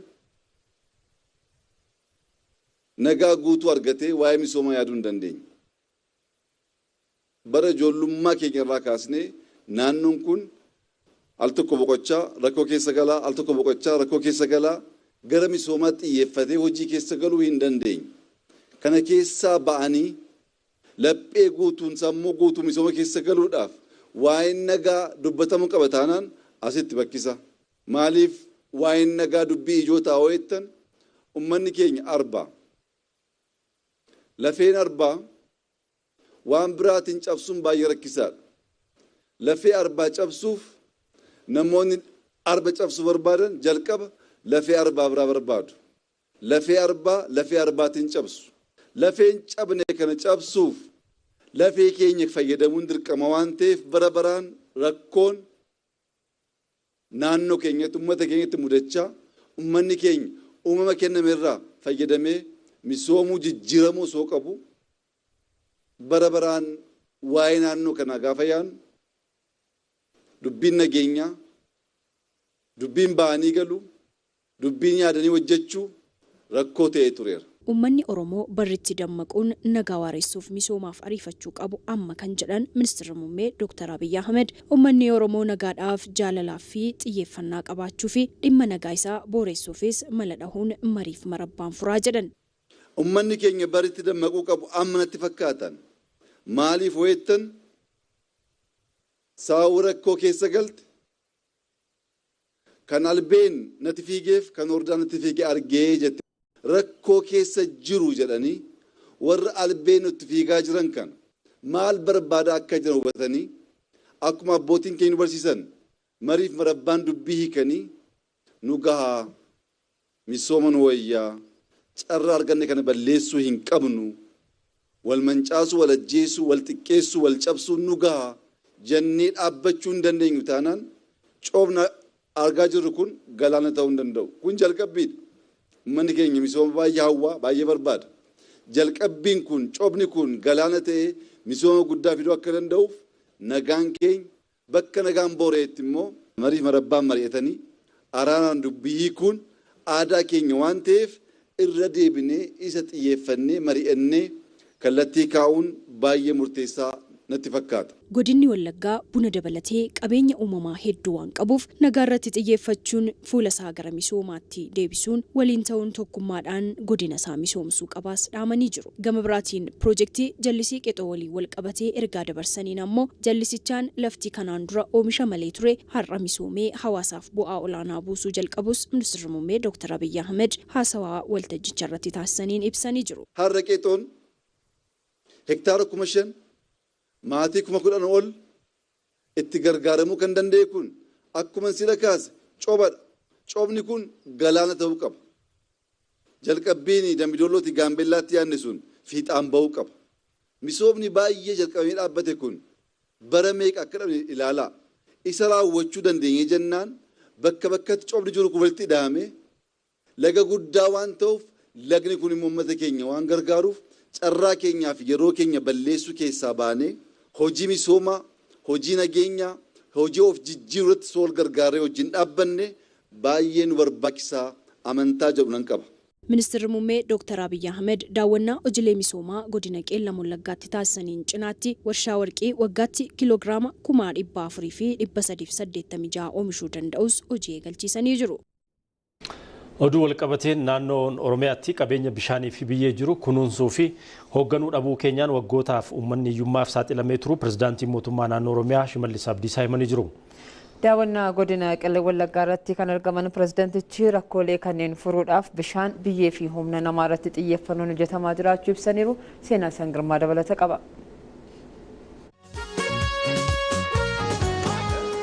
mootummaan jijjiiramaa rakkoolee turanii fi carraawwan misoomaa jiran adda baasuun xiyyeeffannaan hojjetaa akka jiru pirezidaantiin mootummaa naannoo Oromiyaa Shimallis Abdiisaa himaniiru. Hojiilee hojjetamaniinis milkaa'inoonni abdachiisan galmaa akka jiran yaadachiisaniiru. Dhimmoota sadirratti xiyyeeffannoo guddaan kennamee hojjetamaa jira. Nuyi bishaan bal'aa qabna, lagni bonaa ganna yaa'aa, rooba guddaa qabna, bishaan hoogganuu dhabuun keenya hiyyummaaf nu saaxilee jira. Kana akka hooggannu akka kunuunsin jallisiidhaan, paampiidhaan, namni bishaan qeessaatti qusachuudhaan akka hojiitti galu jalqabbiin jalqabamee jira.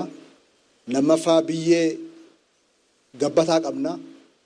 Kan albuuda of keessaa qabu, kan keessaa eebbifamaa ta'e, kan hoogganuu dhabuu keenyaan rakkoo uumamaa ture fayyisuudhaaf hojiin misooma sululaa isa immoo ashaaraa magariisaadhaan uwwisuudhaan biqiltuu dhaabuu kana gochuudhaan itti gargaaramnee kilaasteraan qonnee lafti keenya waan kennuu danda'u inisheetivoota adda addaa kabajamoo ministeera keenya Dr. Abiy Ahmediin bocaman inisheetivoota qonnaa hojiitti hiikuudhaan biyya keenya akka itti gargaaramnu gochuu.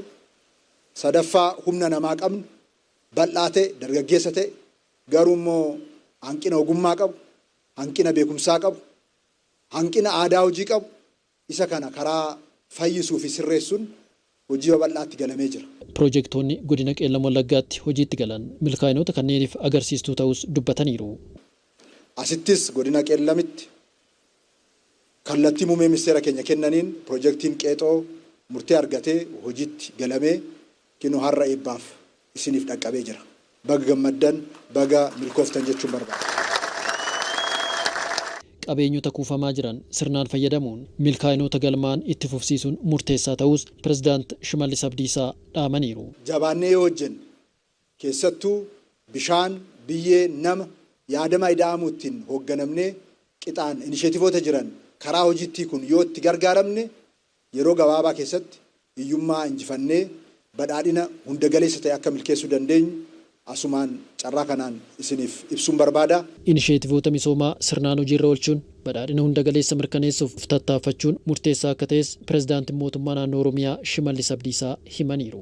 Uummanni naannoo keenyas daangaa hanga daangaatti inisheetivoota bocaman hojiitti kudhaan tattaaffiin jalqabe caalmatti cimsinee akka itti fufnuu fi wanta amma akka jijjiiramuun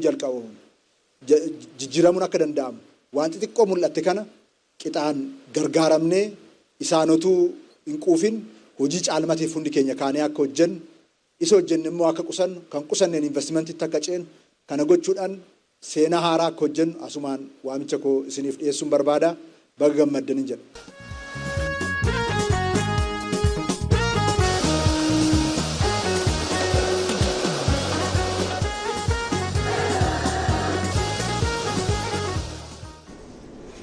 Warshaan dhagaa Xilee Arjoo guddina indaastirii Itoophiyaa keessatti shoora olaanaa kan baatu ta'uun himame. Warshichi dhagaa Xilee indaastiriiwwan guddina Itoophiyaatiif murteessaa ta'aniif kan dhiyeessu ta'uun himamee jira. Mangistuu Akkumaa bal'inoo kanaa qindeessee jira. Godina Wallaggaa Baanaa Diggaatti warshaan dhagaa Xilee Arjoo eebbifame. Pirezidaantiin mootummaa naannoo Oromiyaa Shimallis Abdiisaa saganticha irratti xiyyeeffannoo mootummaan dameewwan dinagdee keessatti qabate keessaa damee albuudaa irratti akka naannoo Oromiyaatti hojiin bal'aan hojjetamaa jira jedhan. Mootummaan keenya mootummaa jijjiiramaa waggoottan darban toora dinagdee irratti tarkaanfilee adda addaa fudhachuudhaan dinagdee damdaneessa ta'e ijaaruudhaaf xiyyeeffannoo addaa kennuudhaan hojjetamaati kan jiru. Xiyyeeffannoo kana keessaa inni guddaa fi inni duraa tokko albuuda. Albuudni kanaan dura xiyyeeffannoodhaan qixaan hoogganamaa waan hin turreef haga barbaadamu dinagdee naannoos biyyaas utubuu irratti arcaatii guddaa qaba ture. Naannoon Oromiyaas qabeenya uumamaa qaburraa hawaasa naannichaa fi biyya fayyadamaa taasisuu fi qaamni hundinuu qindoominaan hojjechuu akka qabus dhaamaniiru. Qabeenyi guddaan naannoon keenya lafa keessaa qabu kun yoo qixaan hoogganamee hundi keenya irratti xiyyeeffannee uummanni keenya itti hirmaatee yoo hojjeteetiin jedhe bu'aa olaanaa faayidaa olaanaa argamsiisuu danda'a. Keessattuu naannoon Oromiyaa, lixni Oromiyaa, godinaaleen Wallaggaa sadeen kun Ilubaaboor, Buunnoo dabalatee, Jimma dabalatee albuudaan baay'ee warra badhaadhanii fi humna guddaa, carraa guddaa warra qabanidha. Kun garuu nageenya barbaadaa, tasgabbii barbaadaa, hirmaannaa qaama dhuunfaa barbaadaa, investimentii gurguddoo naannoo kanatti harkisuu gaafataa. Kanarratti xiyyeeffannee yoo hojjenne caalmatti albuudaan bu'a qabeessa taanee uummanni keenya irraa fayyadamu, naannoon keenya kan irraa fayyadamu ta'uu danda'a jechaadha. Ministeerri albuudaa Injiinar Habtaamuu Tegeny qabeenya albuudaa biyyattiin qabdurraa hanga ammaatti faayidaan maluu argamaa akka hin turre eeruun mootummaan jijjiiramaa damichaa fi xiyyeeffannoo kennuudhaan bu'aawwan qabatamaan galmaa jiru jedhan. ኢትዮጵያ በገጸ ምድሯና በከርሰ ምድሯ የያዘቻቸውን በአይነትም በብዛትም የበረከቱ ማዕድናትን qabeenya Itoophiyaan lafa irraa fi lafa jalaa qabdu baasnee sona itti dabaluun hiyyummaa keessaa yoo baane isa jedhu mootummaa jijjiiramaatiin booda damee albuudaa dameewwan diinagdee ijoo taasisuun erga hojiitti gallee as bu'aawwan qabatamaa argachaa jirra. Dameen albuudaa yeroo ammaatti gama ala ergiitiin qooda olaanaa argachaa dhufee jira. Kun immoo guddina diinagdee biyyattiif dhimma murteessaadha. እንዲሁም በሀገር ደረጃ ስትራቴጂክ የገቢ ምርቶችን በመተካት ላይ እየተመዘገበ ያለው እድገትና ለኢኮኖሚያችን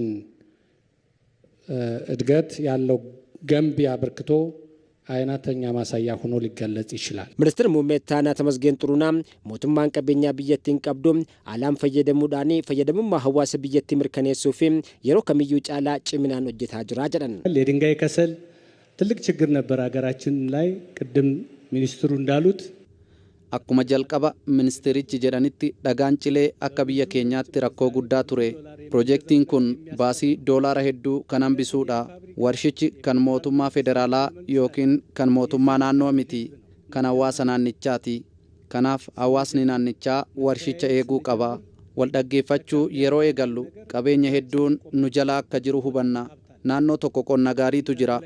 Naannoo biroo kuduraa fi muduraatu jira. Naannoleen hundi qabeenya hedduu qabu. Amma jalqabiin Finfinneetti eegalame babal'atee jira. ገና ያልደረስንበት ሁሉ ሀብት አለ። ከምስራቅ እስከ ምዕራብ፣ ከሰሜን እስከ ደቡብ ሁሉም ቦታ ላይ ብንሄድ አዲስ አበባ ላይ የምናየው የልማት እስትንፋስ ሁሉም ከተሞች ላይ የተደረሰ ነው። warshaan dhagaa cilee kunis garee investimentii meedrookiin kan ijaarame yoo ta'u hawaasa naannichaafis carraa hojii bal'aa kan uumu akka ta'e ibsameera. Biyyi uummata miiliyoona 100 fi miiliyoona 30 qabdu ulaan galaanaa itti cufamee jiraachuu akka hin qabnee fi Itoophiyaan karaa nagaatiin ulaa galaanaa akka argattuuf akka tumsaniif pirezidaantii Turkiyyee Rajiib Xayyib Erdogan waliin mari'achuu ministeerri muummee Abiy Ahmed ibsan.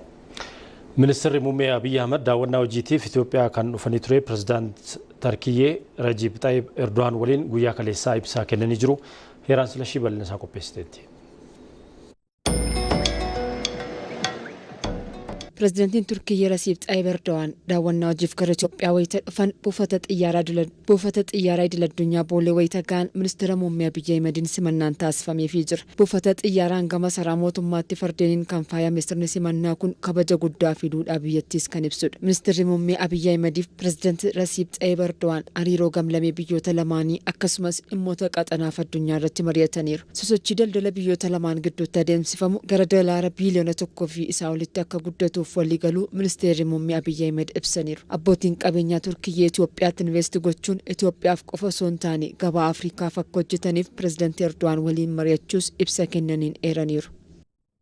አንደኛው በኢትዮጵያና በቱርክ መካከል የሚደረገው የንግድ ልውውጥ inni tokkoffaan sosochii daldala Itoophiyaa fi Turkiyyee gidduutti adeemsifamu yoo xiqqaate gara doolaara biiliyoona 1 akka guutuu fi isaa ol akka guddatuuf mootummoota lamaaniin karoorfamee akka irratti hojjetamuuf akkasumas seektarri daldalaa heddumina akka qabaataniif sosochiin daldalaa gama lamaaninuu jiru akka guddatuuf waliigaltee irra gaamee jira. keessattuu abbootiin qabeenyaa Turkiyyee jajjaboon gara Itoophiyaa dhufuun invest akka godhaniif gabaa biyya keessaa qofaaf osoo hin taane gabaa Afriikaaf akka dhiyeessaniif waloon hojjechuuf investoroota dabalataa akka finnuuf waliin dubbannee jirra.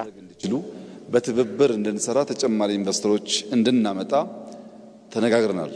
dureewwan lamaan tumsaa fi hariiroo tarsiimaa biyyoota lamaan irratti xiyyeeffachuun kan mari'atan yoo ta'u keessumattuu ministeerri muummee Abiy Ahmed biyyi lammiilee miiliyoona 130 qabdu ulaan galaanaatti cufamuu akka hin qabnee fi ulaa galaanaa karaa nagaatiin akka argattuuf akka tumsaniif mari'achuu ibsaniiru. ኢትዮጵያ በዓለም ላይ ፈጣን እድገት እያመጡ ካሉ ጥቂት ሀገራት መካከል አንዷ ስትሆን Itoophiyaan biyyoota addunyaa irraa guddina ariifachiisaa galmeessisiisaa jiran keessaa tokko yoo taatu bara kana guddina dhibbentaa 10.2 eegdi. Itti fufiinsi guddaan kun mirkanaa'uu kan danda'u biyyi baay'ina uummataa miiliyoona 130 ol qabdu ulaa galaanaa irraa dhoorkamtee barsiifata addunyaa irra hin jirreen shira diinotaatiin waggoottan hedduuf ulaan itti cufamee turuun ishee sirrii akka hin taanee fi biyyoonni michuu Itoophiyaa akka Turkiyyee gama dippiloomaasiitiin dhiibbaa uumuudhaan karaa nagaatiin Itoophiyaan ulaa galaanaa akka argattuuf akka deeggaran sirritti mari'annee jirra. Guddina keenyaaf leecaalloon dhimma murteessaadha. Kana keessatti ammoo ulaan galaanaa qooda guddaa qaba. Kanaaf pirezidaantii Erdogan gahee isaanii akka bahataniif marii cimaa taasifnee jirra. Kanaafis galateeffachuun barbaada. ከዚያ ደግሞ የሲ አክሰስ ቁልፉን ነገር የሚይዝ ሲሆን ፕሬዚዳንት ኤርዶጋን ከዚህ አንጻር የበኩላቸው ሚና እንዲጫወቱ ጠንከር ያለ ውይይት አድርገናል። ለዚህም ምስጋና እናቀርባለን። farra shororkeessitootaaf yaa'ii jijjiirama qilleensaa Itoophiyaan qopheessuuf jettu irratti waloon hojjechuufis waliigalleerra kan jedhan ministeerri muummee Abiy Ahmed Turkiyyeen guddina Afrikaan galmeessisaa jirtuufis qooda ishee akka baattuuf waliigalteerra ga'uu ibsaniiru.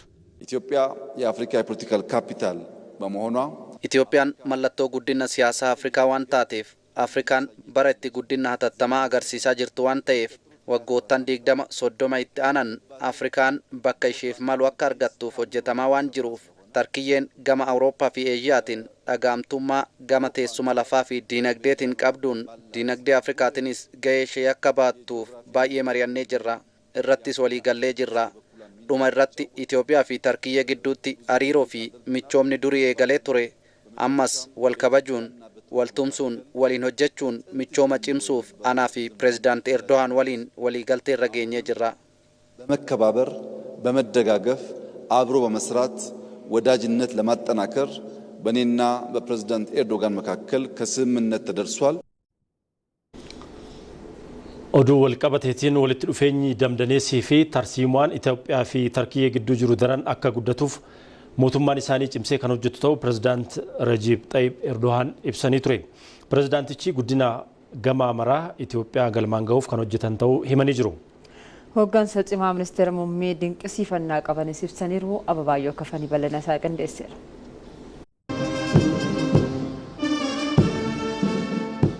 daawwannaa hojiif gara Itoophiyaa kan dhufan pirezidaantiin Tarkiyyee Rajab Tayyip Erdo'an ministeera muummee Dr. Abiy Ahmad waliin ibsa waloo kennaniin waggaa 11 booda deebi'anii Itoophiyaa daawwachuu danda'uu isaaniif Itoophiyaa fi ministeera muummee Dr. Abiy Ahmad galateeffachuun ibsa waloo isaanii kan itti fufan. Itoophiyaan Turkiyyeef biyya obbolaa qofa osoo hin taane iddoo qubsuma gaanfa Afrikaa tarsimaatti kan argamtu Turkiyyeef biyya tarsimoof ture jedhaniiru. Kanaafis mootummaan isaanii walitti dhufeenya damdaneessi fi tarsimaan Itoophiyaa fi biyya isaanii jidduu jiru daran akka guddatuuf cimsee hojjeta jedhaniiru. We discussed in detail our relations in the fields of trade. Walitti dhufeenya gama daldalaan investimentiin anniisaan albuudaan qonnaan kominikeeshiniin fi gama barnootaan jiru daran cimsuuf mari'anneerra. Walitti dhufeenyaa fi tumsa dameelee biroon jirus akkamitti haa guddisnu kan jedhu irratti mari'anneerra. Daldala keenya doolaara biiliyoona 100 irraan gahuuf maal haa goonu kan jedhu irratti mari'anneerra. $1 billion trade volume. Daawwannaan keenya kabaja waggaa 100ffaa imbasiin Tarkiyyee Itoophiyaatti banameen walirra kan oole ta'uu isaan baay'ee gammanna kan jedhan pirezidaantichi Turkiyyeen damee investimentiin biyyoota investimentii guddaa Itoophiyaadha qabanii keessaa lammaffaa irratti argamuun ishee nu gammachiisa jedhaniiru. Investimentiin biyyoota lamaan jidduu jiru gara biiliyoona 100tti akka guddatuuf ministeera muummee waliin waliigaltee mallatteessu siman. We are pleased to be the second largest investor here in Ethiopia. Itoophiyaatti biyyoota baay'inaan investi godhan keessaa lammaffaa ta'uu keenyatti baay'ee gammanna. Dhaabbileen investimentii Tarkiyyee 200 ol Itoophiyaatti investi godhuu danda'u isaaniin baay'ee gammanna. Investimentii doolaara biiliyoona 2.5 ol gooneen lammiilee Itoophiyaa 2020tti dhiyaataniif carraa uumuu keenyatti baay'ee gammanna. Investoroonni Turkiyyee Itoophiyaatti damee ijaarsa irrattis bobba'anii hojiilee gurguddoo akka raabsaa fi sarara daddabarsa elektiriikii akkasuma piroojeektiiwwan ijaarsa daandii baaburaan investimentii doolaara biiliyoona 2.6 oliin bobba'aniirus jedhaniiru. Tarkiyyeen investimentii fi dameelee dinagdeen alas Finfinnee fi Ankaaraa jidduutti riqicha aadaa uumuufis xiyyeeffannoo hojjechaa jirti jedhaniiru. Gama kanaan walitti dhufeenya gaamlamee keenya jaarraa oliif jiru cimsuuf Afrikaatti iddoon qubsuma hawaasa musliimaa jalqabaa akka Najjaashii daran murteessaadha jedhaniiru. Damee barnootaan ammoo faawundeeshiniin Maariif Faantis akkasuma jedhaniiru. In addition to the educational activities of our Maarif Foundation, Pireezidaantichi guddina gama maraa Itoophiyaatti galmaa jiruufis hooggansa cimaa ministeera muummeef dinqisiifannaa qabanii ibsaniiru. I congratulate Prime Minister Abiy on the political Ministeerri muummee guyyaa aangootti dhufanirraa kaasee jijjiiramootaa fi tarkaanfilee riifoormii milkaa'oo gama maraan Itoophiyaatti milkeessaa jiraniif dinqisiifannaan qabu ibsachuun barbaada. Wayita ijji addunyaa marti gaanfa Afrikaatti qiyyafatee jiru kanatti hooggansi cimaanii fi muuxannoon ijaarsa biyyaa Itoophiyaa seenaa waggaa dheeraa qabu kun baay'ee murteessaadha. and exemplary governance are becoming more and more important.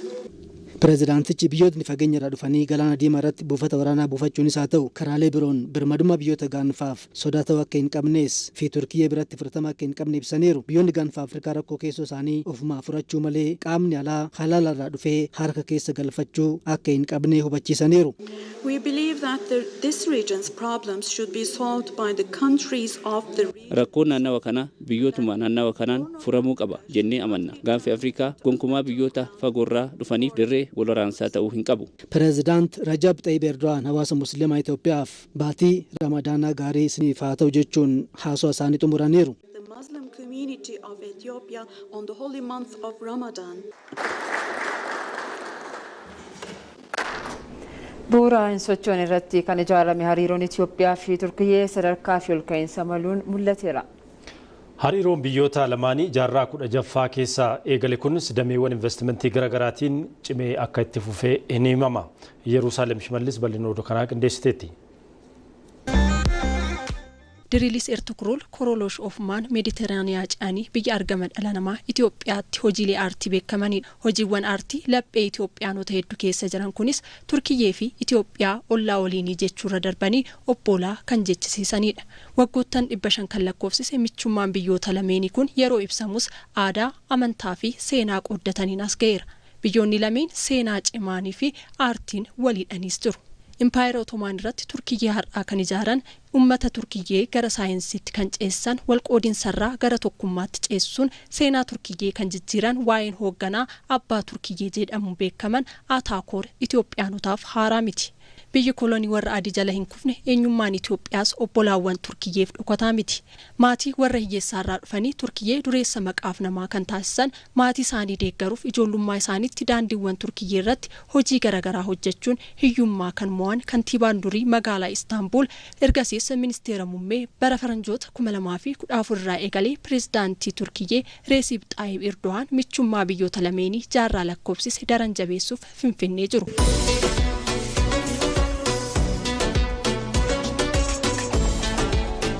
Hariiroon Itoophiyaa fi Turkiyyee jaarraa 16ffaa keessa wayita Impaayerri Otomaan odolawwan galaana diimaa to'atu kan eegale. Hariiroon kun adeemsa keessa gara hariiroo dippiloomaasiitti guddachaa dhufuun Turkiyyeen bara faranjoota 1912tti Hararitti waajjira qoonsilaa bante. Turkiyyeen bara 1926tti magaalaa Finfinneetti embaasii ishee yoo bantu Itoophiyaan ammoo bara 1933tti embaasii ishee Ankaraatti bante. Hariiroon dippiloomaasii biyyoota lameenii kunis biyyattiin embaasii ishee Finfinneetti akka bantu hariiroon dinagdee cimaan akka uumamu investimentii fi bu'uuraalee misoomaa akka babal'atanis taasiseera. Wayita Xaaliyaan Itoophiyaa weerartus Turkiyyeen Itoophiyaaf deeggarsa dippiloomaasiis gooteetti. Hariiroo tarsiimoowwan Itoophiyaa fi Turkiyyee guddachaa dhufuun biyyattiin tasgabbii naannawaa fi misooma dinagdee irratti qooda olaanaas baachaa jirti. Dhimma siyaasaatiin alattis uummata biyyoota lameenii kan wal hidhu riqichi hafuuraa jabaanis ni jira. Seenaa Islaamummaa keessatti iddoo guddaa Itoophiyaan qabdu uummata Turkiyyee biratti kan beekamuu fi kan kabajamudha. Naannoo Tigraayitti kan argamu Masjidni Al-Najaashii ejansii misooma Turkiyyeetiin kan haaromfame hariiroo kanaaf agarsiiftuu guddaadha. Pireezidaantiin Turkiyyee Reejib Xaayib Erdoğan bara faranjoota 2015tti Itoophiyaatti daawwannaa hojii taasisanii turan. Guyyaa kaleessaas Reejib Xaayib Erdoğan daawwannaa hojiif gara Finfinnee yeroo dhufan ministeerri muummee Dr. Abiy Ahmed simannaa taasisaniiru. Dr. Abiy Ahmed ergaa dabarsaniinis pireezidaantii Reejib Xaayib Erdoğan akka keessummaatti osoo hin taane akka michuu onneetti biyyi koo simannaa ho'aa isiniif taasiftu isin waliin qooddachuu danda'u kootti kabaja guddaatu natti dhaga'amee jedhaniiru. Hooggantoonni lameenis buna Itoophiyaa dhandhamachaa dhimmoota garaagaraa irratti mari'achuun carraalee bal'aa fi tumsa biyyoota lameenii irratti hundaa'uun misooma qabatamaa itti fufsiisuu irratti mari'ataniiru. Hariiroon Itoophiyaa fi Turkiyyee jaarraa 16ffaa keessa eegale yeroo ammaa kanas dameewwan garaagaraan cimee itti fufeera. Naannawaa galaana diimaa iddoo shororkeessummaanii fi daddabarsii meeshaa waraanaa seeraan alaa itti heddummaataa dhufe ta'uusaa Itoophiyaadhaaf yaaddoo nagaa ta'aa jira. Itoophiyaan yaaddoo kana hir'isuu fi faayidaa biyyaalessaa ishee kabachiisuuf tattaaffii abbaa qabeenyummaa ulaa galaanaa ta'uuf taasisaa jirtu biyyoota ollaa waliin walitti dhufeenya nagaa fi hammattoo seeraa irratti kan hundaa'e ta'uu xiyyeeffannoon ibsaa jirti. Wasanii Amaarii dabalata qabdi. Gaaffiin ulaa galaanaa Itoophiyaa waamicha faayidaa biyyaalessaa ishee kabachiisuuf taasifame naannawichattis nagaa waaressuuf malee waraana lallabuuf akka hin taane Itoophiyaan irra deddeebiin ijjannoo ishee ibsachaa jirti. Ta'us qaamoleen gaaffii birbadummaa kana gadi buusuuf yaalan kunneen dhimmicha hubachuuf akka rakkatan ni mul'atu. Itoophiyaan fageenya dhiyoo irratti ulaa galaanaa ilaalaa garuu faayidaa isaarraa fagaattee osoo jirtu biyyoonni fagoo hedduun faayidaa biyyaalessaa isaanii kabachiisuuf fageenya kiiloomeetira hedduu qaxxaamuruun buufata waraanaa hundeessuun irra socho'aa jiru.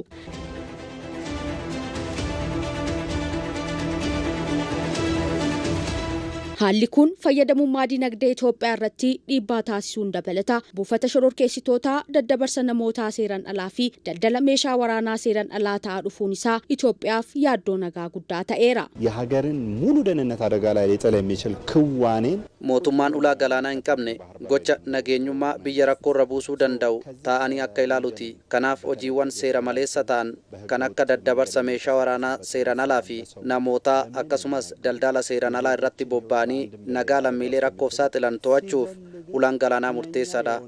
Ulaan galaanaa gama kanaan yoo ilaalame yakkoota garaagaraa ofirraa ittisuuf daandii guutuu kan saaqudha. ለመከላከል የሚያስችለውን ሙሉ መንገድ የሚከፍት ነው።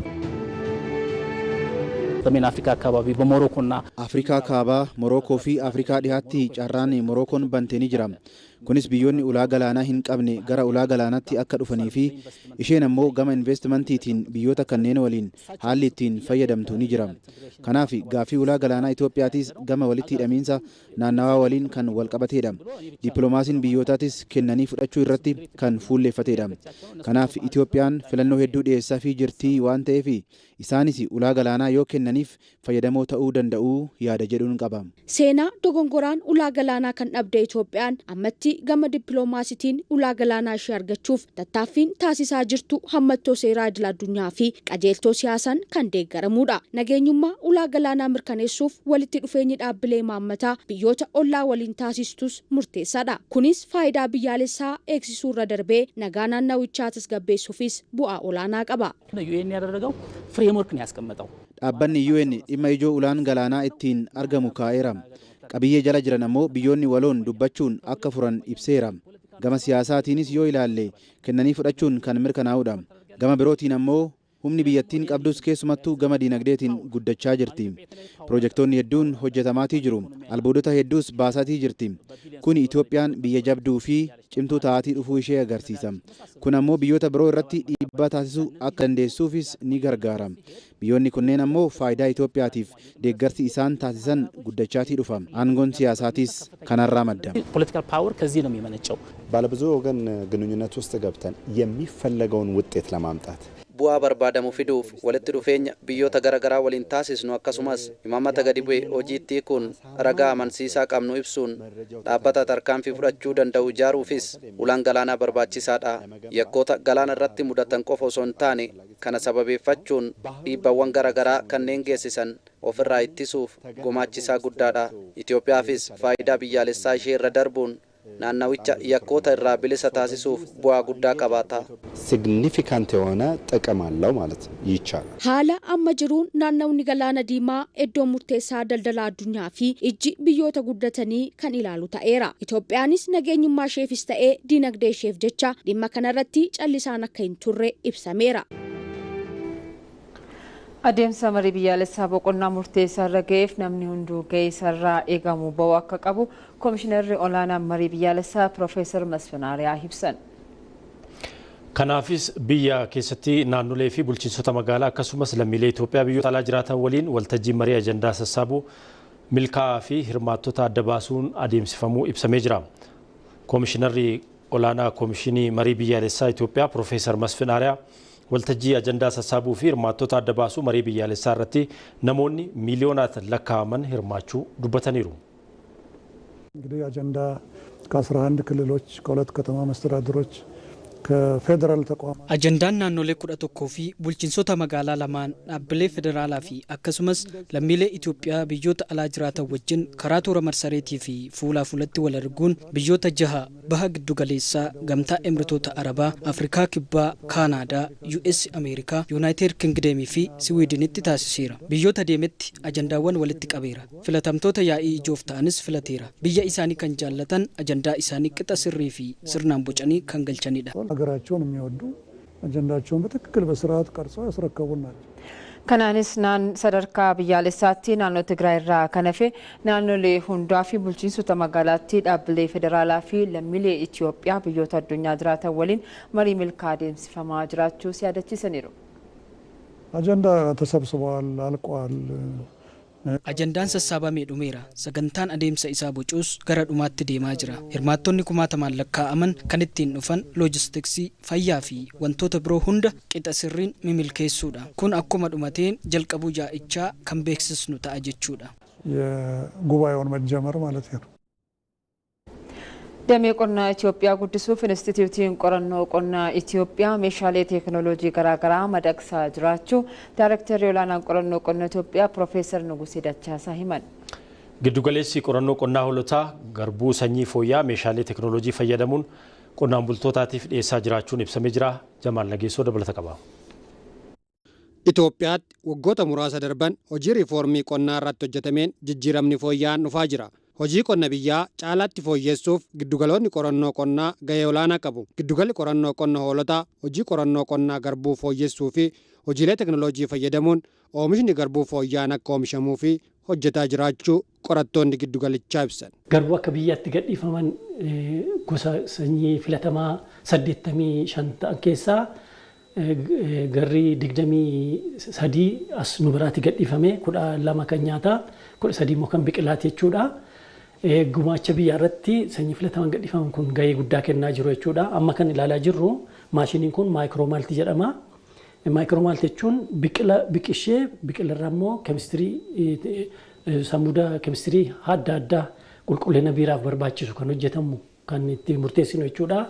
Garbuu iddoo adda addaatti biqila walitti fiduudhaan keemistirii analysis ergee hojjennee booda isarra dhaabannee spektira daataa fudhanna lamaan isaaniirraa moodela ergee hojjennee booda garbuu eessaayyuu yoo dhufe predict gochuu akka danda'u tilmaamee keessa isaa kan jiru kiraateriyaa biqilaaf ta'uu danda'uusaa kan adda baafannu nu kenna jechuudha.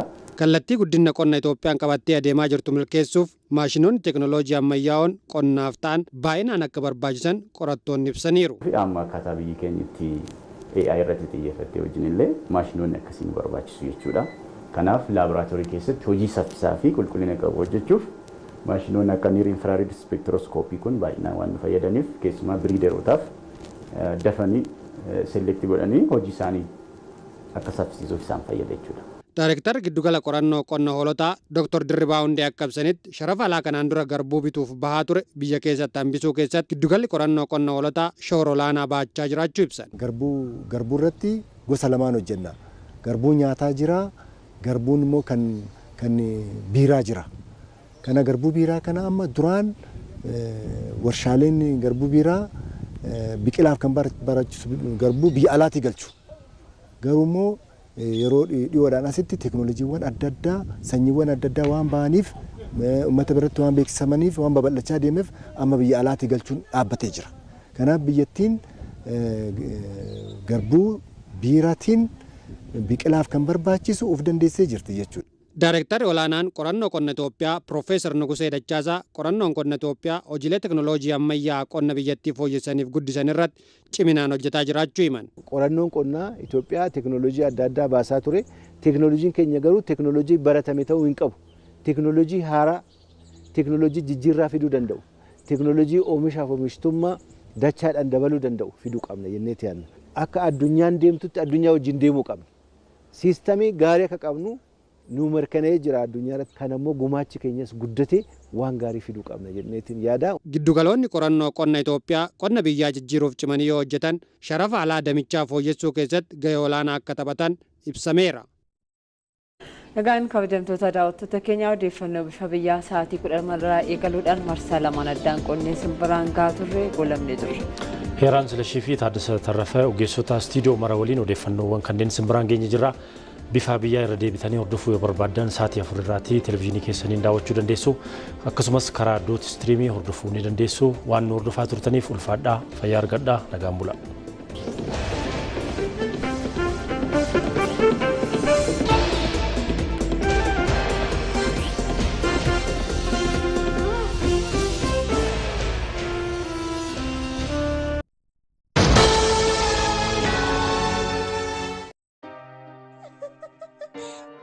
Bilbila akkanaa akkamittiin argadha?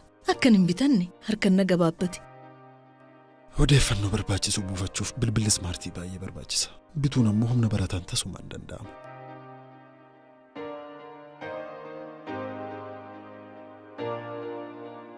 Bilbilli smaartii waa